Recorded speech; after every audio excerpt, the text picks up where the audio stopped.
there, fantasy owners. Welcome to LTC Fantasy.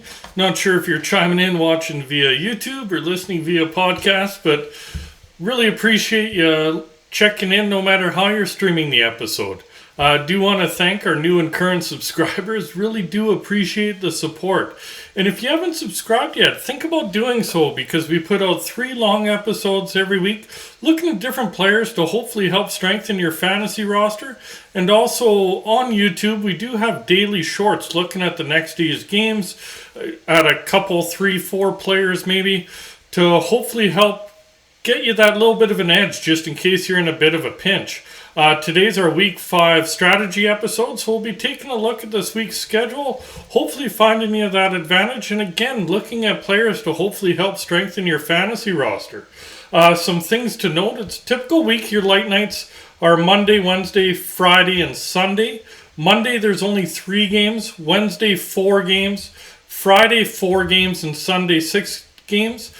Tuesday, Thursday, and Saturday are heavier nights. They're all double-digit games ranging anywhere from 10 to 13 games. Also note, it's only a 2-game week for a few teams here. Anaheim, Chicago, Colorado, Columbus, and Florida. So if you do have borderline players on those teams, those are the ones you're going to want to drop when you're picking up somebody this week. 4-game weeks for a number of teams, them being Arizona, Boston, Calgary, Edmonton, Minnesota, the Islanders, the Rangers, Philly, St. Louis, Vancouver, and Washington. So quite a few 4-game teams this week. We will cover the Monday and Wednesday light nights. Friday and Sunday will be covered in our weekend ads episode. So do check that out. And we'll also cover all teams with 4 games this week. We'll start with Calgary, Edmonton, the Islanders, and St. Louis. As they start out the week playing 3 games in the first 4 nights, a little bit of an advantage there. If you can pick somebody up there, you jump out to that early lead, drop them after Thursday, and pick up somebody that plays 2 games in the final 3 nights so that in that spot you can hopefully get 5 games out of that one slot there. Then we'll cover Minnesota and Washington. Minnesota plays 3 of the 4 light nights this week, and Washington plays all 4 light nights this week, so a little bit of an advantage there. Then we'll cover Boston. They're the only remaining team from Monday that hadn't been covered already. Then we'll cover the remaining Wednesday teams, and then after that we'll cover the remaining 4-game teams that don't play either Monday or Wednesday. So basically we'll get right into her now. A little bit of gibberish there. So D-men that play 3 games in the first 4 nights. All of these players are playing Monday, Tuesday, and Thursday. Keep that in mind. First one's Michael Stone from Calgary. He's owned in 4% of Yahoo leagues. Plays on the 3rd pairing, 2nd power play unit, and he has 5 points in 8 games played so far this year. Is a +6, 20 shots on goal, and 10 blocks. He does get limited ice time, so with that, he's a little bit streaky on his point production in that. But with condensed schedule, might be worth streaming in a deeper league there. Next one's Tyson Barrie from Edmonton, owned in 62% of Yahoo leagues. Plays on that 3rd pairing and top power play unit, and he's starting to turn it on a bit. He has 4 points his last 4 games played, with 6 shots on goal and 5 blocks. He really is an offensive defenseman, and he does play on that top power play unit in Edmonton, which is pretty deadly, so might be able to get some points there out of it. Next one is Ryan Pulock from the Islanders. He's owned in 33% of Yahoo leagues, playing the top pairing 2nd power play unit, and he has 4 points in his last 7 games, so a little over half point per game, +7, 10 hits, and 5 blocks.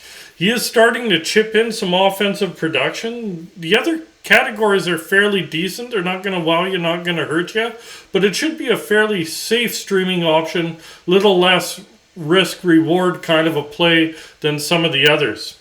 Last one is Alexander Romanov from the Islanders. He's owned in 15% of Yahoo leagues. Plays on that 2nd pairing. He has 3 points in his last 4 games, +6, 6 shots on goal, 8 hits, and 8 blocks.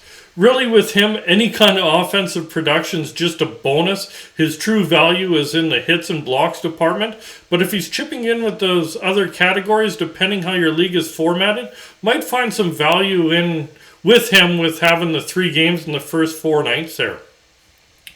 So now we'll move to some forwards that play 3 games in the first 4 nights. Again, remember all these players play Monday, Tuesday, and Thursday. First one's Andrew Mangiapane from Calgary, listed as left winger, right winger, owned in 56% of Yahoo leagues, plays on that top line, second power play unit, and he has 4 points in 10 games played there with 18 shots on goal. So he is obviously a little risky with the lack of production so far. He has been snake bit, as has a lot of Calgary so far to start the season. A little less offense than what we expected out of him. But do remember, he was a 30-plus goal scorer last year, so if they can get it going, even though it is risky, there may be a little bit of reward there. Next one's Kyler Yamamoto from Edmonton, listed as a right winger, owned in 4% of Yahoo leagues, plays on that second line there. He has 2 points in the last 4 games with 6 shots on goal and 4 hits. He is a gamble, obviously, Yamamoto. If he gets you a point, it's usually a multiple point game. He doesn't get you a whole bunch of production, but he's the only one that's really low ownership out of their top 6, and we know Edmonton can score, so it is a gamble kind of a play, but depending how deep your league is, might want to take a chance there. Next one is Anders Lee from the Islanders, listed as a left winger, owned in 55% of Yahoo leagues, plays on the second line, top power play unit, and he has 12 points in his last 10 games played there, with 31 shots on goal, 18 hits, and 7 blocks. He's really been contributing in all categories, and the offense is up from what it normally is, so that's even an added bonus. He is a pretty safe streaming option at this point. Next one's Brock Nelson from the Islanders, listed as a center, 42% owned, plays on the second line, second power play unit, and he has 4 goals and 2 assists for 6 points in just his in a 4-game point streak, and 14 shots on goal. He's really been a machine offensively of late, starting to chip him in. He had 37 goals last year, I believe, and with 3 games in 4 nights, pretty decent option for you if he's available. Next one's Matt Barzal from the Islanders, listed as a center, owned in 61% of Yahoo leagues. On the top line, top power play unit, he has 11 points in 11 games, 30 shots on goal. He's been consistent all year. There's not really a lot of gaps where he doesn't get a point there. They have all been assists, 0 goals this year, but he does get a lot of shots on goal. It's a matter of time till he buries one, but he isn't more of an assist guy than a goal scorer guy, but still pretty safe option for you if Nelson isn't available. Nelson kind of more upside because gets more goals, but Barzal's kind of the more consistent one out of them. Next one's Josh Bailey from the Islanders, listed as left wing, right wing, only owned in 1% of Yahoo leagues, playing on the top line, second power play unit, and he has 4 points in his last 5 games played there. He is up on that top line now. He's in a deep league. He may be worth taking a peek at if you can squeeze him in there. If you're more in a standard league, some of the other options will be a little bit safer bets for you. And last one's Robert Thomas from St. Louis there, listed as a center, owned in 65% of Yahoo leagues. He has 7 points in 9 games played with 6 blocks. Decent offense for a streamer. We know what kind of streaks he could go on last year. He's really hot that second half. There wasn't much hotter than him, and might be worth a chance with having 3 games in the first 4 nights there. So now we'll go to the light night D-men. Remember, Minnesota plays 3 light nights, them being Wednesday, Friday, and Sunday. And Washington plays all 4, Monday, Wednesday, Friday, and Sunday there. First one is Kalen Addison from Minnesota, owned in 25% of Yahoo leagues, playing on that second pairing top power play unit. He's been pointless the last 4 games, but he had 6 points the previous 7 games and 10 blocks overall, so contributing a few blocks. He is a young offensive defenseman. He's going to be streaky. That kind of happens with being a younger guy there. But on an off night, he's definitely worth a gamble if you have room there. Next one's Dmitry Orlov from Washington there, owned in 48% of Yahoo leagues. Playing on the top pairing second power play unit. He has 5 points in 12 games played, so a little under half point per game. But 25 shots on goal, 30 hits, 16 blocks. Those secondary cats, really where the value is there. You would like more offense, but remember, Carlson's on the IR now, so that might open up a little bit more opportunity for him. Next one's Nick Jensen. He's owned in 23% of Yahoo leagues, plays on that second pairing.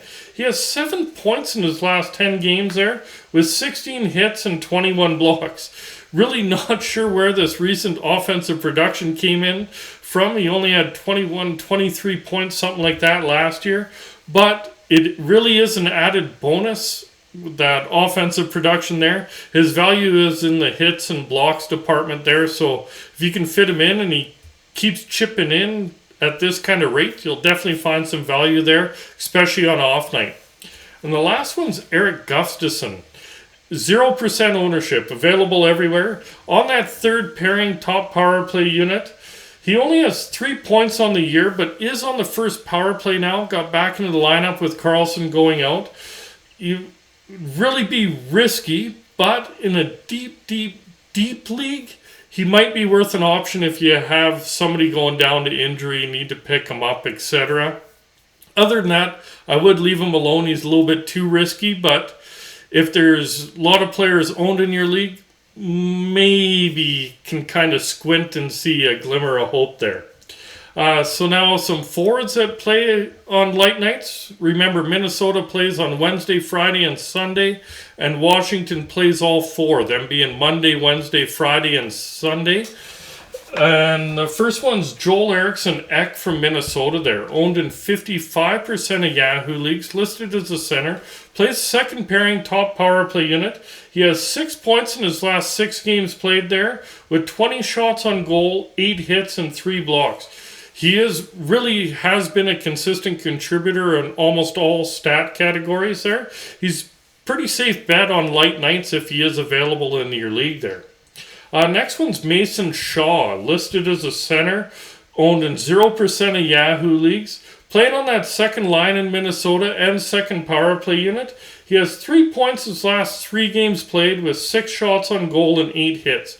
He really is streaky, but he is showing some offense. There's not a lot of runway there to really gauge it on, but in a really deep league, if there's an injury, similar to Gustafsson on the back end, might be worth taking a chance on there. Up front for Washington, look at Dylan Strome, listed as center right winger, owned in 25% of Yahoo leagues.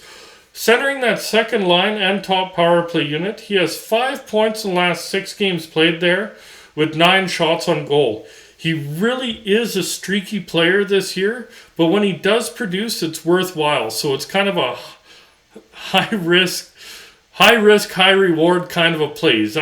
You're either really going to love him or you're going to really kind of be frustrated and hate him there.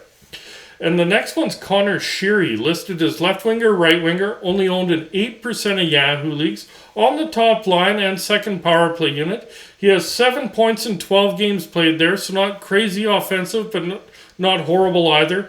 19 shots on goal and 8 blocks. In a deep league, he might be worth taking a chance on just because he is on that top line. Goes with Kuznetsov and Ovechkin there, so there might be a chance at some piggyback points, but he's more of a deep league play than in your standard 10-team kind of 16-player type league. So now we'll move along to Boston's defensemen and forwards. They're the only team left that plays on Monday that we haven't already covered there. On the back end, look at Matt Grzelcyk. He's owned in 14% of Yahoo leagues. Plays on the second pairing, second power play unit. He has 4 points in 7 games played so far this year. 16 shots on goal, 11 blocks. He is behind Lindholm there. Lindholm's kind of the alpha male right now with McAvoy out. But with McAvoy still out, he is getting some power play time in that. And the secondary cats they're decent, and the offensive production being over a half point per game, depending who's available, might be worth it on a light night there. Up front from Boston, Jake DeBrusk is the first one, listed as left winger, right winger, owned in 52% of Yahoo leagues, plays in the top line, top power play unit, and he currently has 4 points in the middle of a 4-game point streak with 14 shots on goal, 6 hits, and 3 blocks. He really is a player that's really hot or really cold. He kind of goes in bunches where he produces, then he's nowhere to be seen for a while. So he is kind of high risk, high reward. He's in the middle of a point streak. If it continues till Monday, might be worth taking a chance on. If he gets a goose egg there, there's a chance that he probably gets a goose egg on Monday. So ride the wave, whatever way it's going there with him. Next one is Taylor Hall, listed as a left winger, owned in 62% of Yahoo leagues. On the second line, second power play unit. He has 8 points in his last 7 games there with 18 shots on goal and 4 blocks. Really, after the one game where he played just under 12 minutes, he's been on a real hot streak. That's 7 games since then, 8 points there. So he might be worth streaming, especially on a light night right now. Next one from Boston's Pavel Zacha, listed as center left winger, only owned in 3% of Yahoo leagues, plays on the second line, second power play unit. He has 3 points currently, 3-game point streak going, 5 shots on goal and 3 hits. Like DeBrusk, he is really hot and cold. You're either going to love him or hate him, so he is kind of that high risk, high reward kind of a play for your league. So if you don't mind doing a gut check and seeing if you want to take the risk, might be worth a chance. If you want to be a little safer bet, Hall's probably the safer bet out of them. And the last one from Boston's Charlie Coyle, listed as a center, only owned in 3% of Yahoo leagues, centering that third line, second power play unit, but he's scored in 4 straight games now. In those 4 games, he has 14 shots on goal and 4 blocks. He's been hot of late, as you can see, scoring in 4 straight. More of a deep league. I think there's probably better centers available out there, but being on a light night and in a deep league, he might be worth a gamble if he continues riding this hot streak here. So now we'll go to the remaining Wednesday teams and defensemen. Do remember, out of these, Florida, it's only a 2-game week for them. Anaheim, Carolina, Montreal, and Pittsburgh, they have 3 games this week, and Vancouver has 4 games this week. So we'll start off in Florida. Look at Josh Mahura. Only available everywhere, 0% owned, playing on that second pairing. He does have 2 points his last 4 games played there, so half point per game. Does have 7 shots on goal and 5 blocks. He is behind Montour and Forsling, who are obviously high ownership D-men, but he is getting a little bit of an uptick in offense. He really is. Don't touch him in a standard league. It's way too risky. But in a deep league where there is injury, even then I'm probably leaving him alone, but throwing him out there just in case you're in a real pinch and kind of pushed in a corner there. Next one from Anaheim is John Klingberg. He's owned in 65% of Yahoo leagues. Plays on the top pairing, top power play unit. He has 3 assists in the last 2 games. He started out so cold that his ownership just dropped. So he is in that 65% or lower now. So now we can kind of talk about him. But with that, 3 assists the last 2 games might be starting to turn it around. Maybe an option for you on a light night there. Next one in Anaheim's Kevin Shattenkirk, owned in 7% of Yahoo leagues, playing on the third pairing, second power play unit. He has 3 points in his last 3 games played there, plus 4 and 6 shots on goal. With Drysdale out more than likely the year, he is getting a little bit of power play time there, a little bit more ice, so obviously a little bit more opportunity. Might make a case for him to stream on a light night there. Next one over in Carolina is Brady Shea, owned in 32% of Yahoo leagues. Can you believe they scored 5 goals tonight and not 1 point by a defenseman? Anyways, he's on the second pairing, and he has 4 points in his last 5 games played there, not counting Friday's game. +3, 10 shots on goal, 8 hits, and 11 blocks. He doesn't get any power play time, but he is chipping in offensively and in those other categories. So overall this season, even without power play time, he's a fairly safe streaming option. Last one's Oliver Ekman-Larsson in Vancouver there. Owned an 18% of Yahoo leagues, and he's the only one in this little category on Wednesday that has 4-game week there. He's on the third pairing second power play unit, and he's put up 5 points in his last 9 games there, so a little over a half point per game, 17 shots on goal.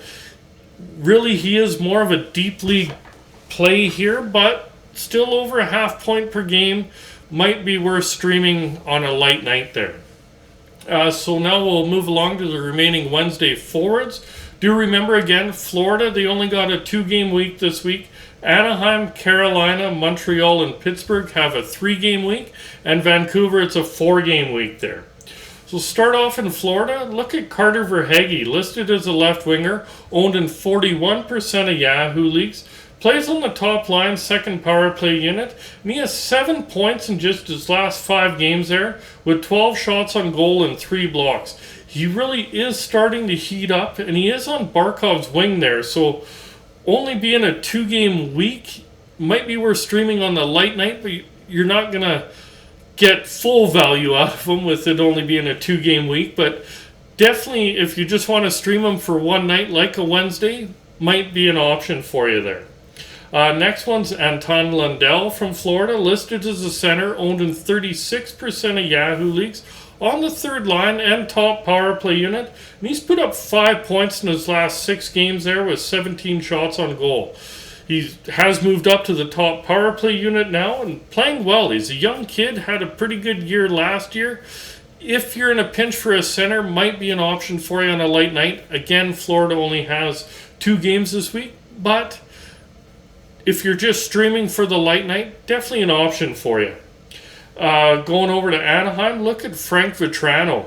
Listed as left winger, right winger, owned in 8% of Yahoo leagues. On the top line and second power play unit, he has 2 points in his last 3 games, and he was pointless the previous 3 games. With him, he is streaky, but with it being a light night, it would be a gamble, of course, because he's very hot and cold, but maybe take a chance on him there.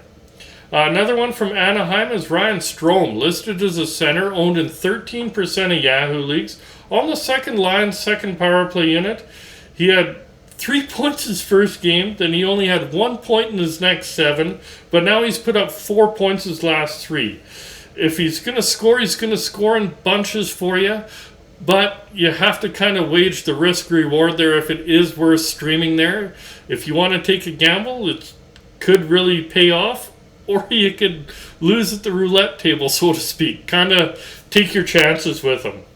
Over in Carolina, look at Seth Jarvis, listed as left winger, right winger, owned in 42% of Yahoo leagues, plays on the top line, second power play unit, and he only has 4 points in 10 games played. Should mention he did get 2 assists tonight, so now that's 6 points in 11 games, 20 shots on goal. And with that, he had a goal, 2 games of goal, 2 assists tonight, and he is playing on the top line. Might be signs of things to come. He does have offensive talent, but overall this year, he is kind of a risky play. He does seem to be turning it up a bit, so kind of gauge what's available out there for you and what kind of risk you want to do there.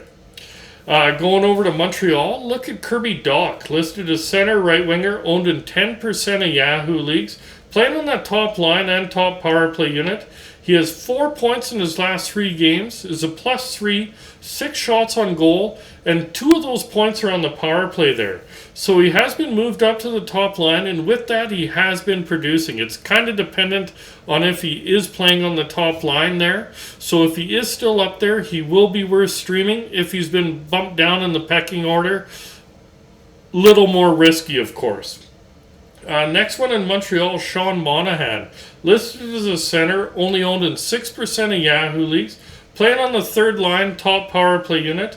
He has 1 point the last 4 games played, and then he had 4 points the previous 4 games before that. So he is streaky and he is up and down the lineup there. So he would be more of a deep league kind of high risk, high reward kind of a play there. Because if he does get points, it's going to be well. If not, standard league, I'm leaving him alone.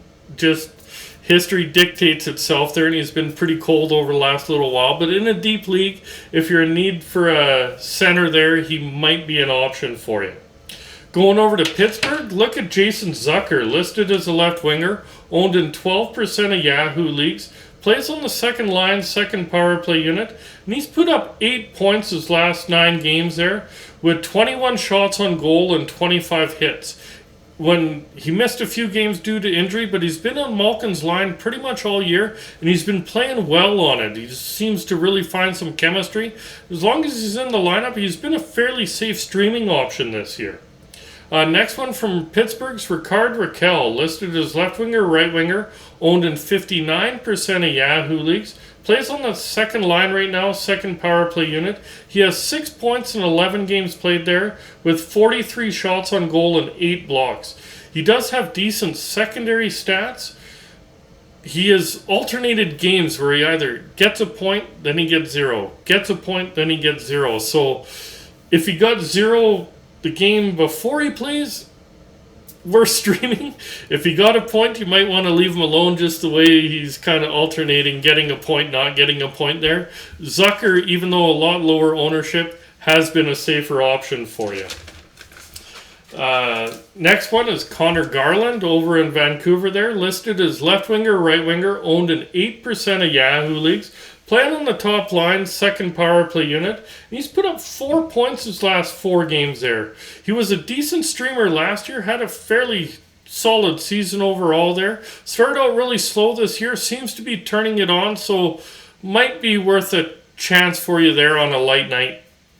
Next one in Vancouver's Ilya Mikheyev, listed as left winger, right winger, only owned in 5% of Yahoo leagues. Plays on the second line, second power play unit, and he's put up 5 points in his last 4 games there, plus 5, 9 shots on goal and 3 blocks.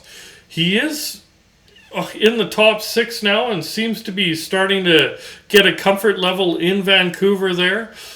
Might be some better options for you, but with recent success in the last 4 games there, might be a streaming option for you.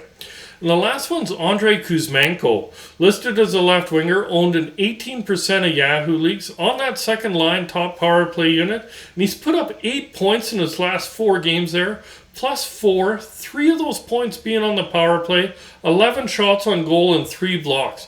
He really is hot right now. He'd probably be the best option out of Vancouver that's low ownership there. He obviously has talent. Took him a little while to get his feet wet in North America here, but he seems to be really finding some chemistry with Pettersson and might even help you out more than just a light night with the little Terry's on right now.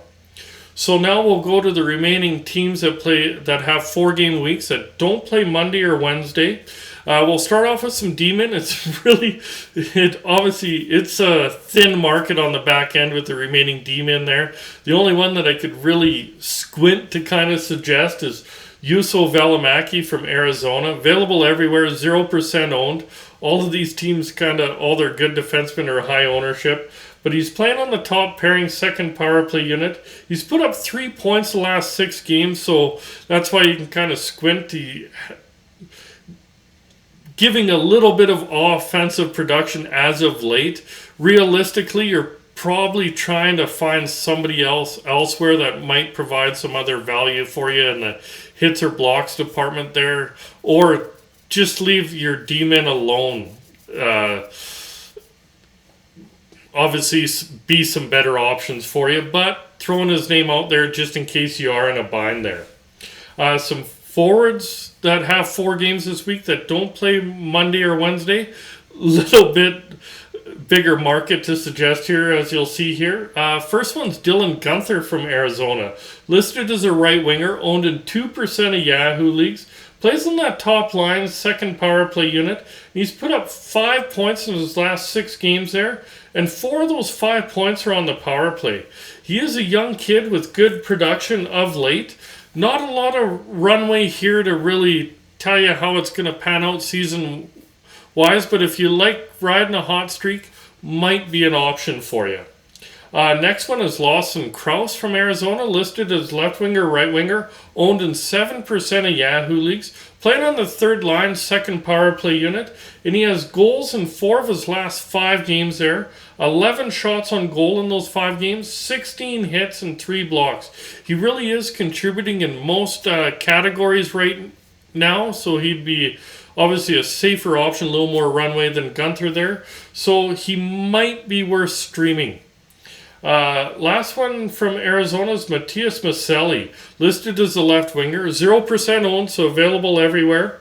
On the third line, second power play unit, but he's been hot of late. Put up 6 points the last 6 games there, 4 of them being on the power play. Obviously, their second power play unit's been pretty hot of late.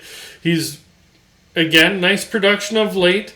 Doesn't offer much in the way of any secondary categories, kind of low shot totals, low hits, low blocks, etc. But if pure offense, even then, it better be in a deep league. Just with that low of ownership, playing in the desert, kind of more risky than rewardy right now anyways. So now we'll move over to the Rangers. Look at Kaapo Kakko, listed as a right winger, owned in 7% of Yahoo leagues, plays on the top line, second power play unit, and he's put up 3 points his last 4 games there, 8 shots on goal and 4 hits. He really is streaky this year, even less than streaky, kind of not good this year, but he has been putting some points up of late there, and he does play on that top line, and New York overall does score quite a bit. Might be worth streaming there. Next one is Kevin Hayes over in Philly, listed as a center, owned in 25% of Yahoo leagues. On the top line, top power play unit. He's been pointless the last 3 games, but he did put up 10 points the previous 7 games there. Obviously, his offense cooled off a little bit this last week here, but should be an okay streamer if you're in a pinch. Next one from Philly's Travis Konechny, listed as a right winger, owned in 58% of Yahoo leagues. On the top line, top power play unit. He's put up 11 points in 10 games so far, 5 of those being on the power play, 33 shots on goal, shoots a fair bit, 12 hits and non-blocks. Overall, it's really good numbers across the board in most categories there. Is kind of spurty in the sense where he gets you a couple points, goose egg, a couple of points kind of a thing there. But he's either really been really good or bad. So kind of a risk reward there. If you're streaming him for the week with having a 4-game week, you're going to get a couple of games that should be decent, couple that are going to hurt you. So kind of weigh the risk reward there. Next one from Philly's Joel Farabee, listed as center left winger, owned in 5% of Yahoo leagues, plays on the top line, second power play unit. He has 6 points his last 6 games played there. In those 6 games though, 3 of them were goose egg games, so you're either gonna love him or hate him. Kind of like Philly of late there. Kind of gets you a couple of points or gets you a goose egg there. Last one's Owen Tippett from Philly there, listed as a right winger, owned in 2% of Yahoo leagues. On the second line, second power play unit. He has 3 points his last 4 games there, 10 shots on goal, 6 hits and 4 blocks. After coming back from injury, he's been pretty good in most categories. Other Philly forwards like Hayes and Konechny, etc. have a higher ceiling, but of late, Tippett's been the steadiest one of them, a little more the safer pick. Really do hope you did enjoy today's episode. If you're watching it via YouTube, do remember to hit like, hit subscribe, remember that notification bell. If you're listening via podcast, hit follow, hit that heart, hit subscribe, etc., depending what platform you're streaming it on. That way you guys don't miss out on any other of our longer episodes as we really try to help strengthen your fantasy roster. Good luck in week 5 there, guys, and we'll talk to you soon.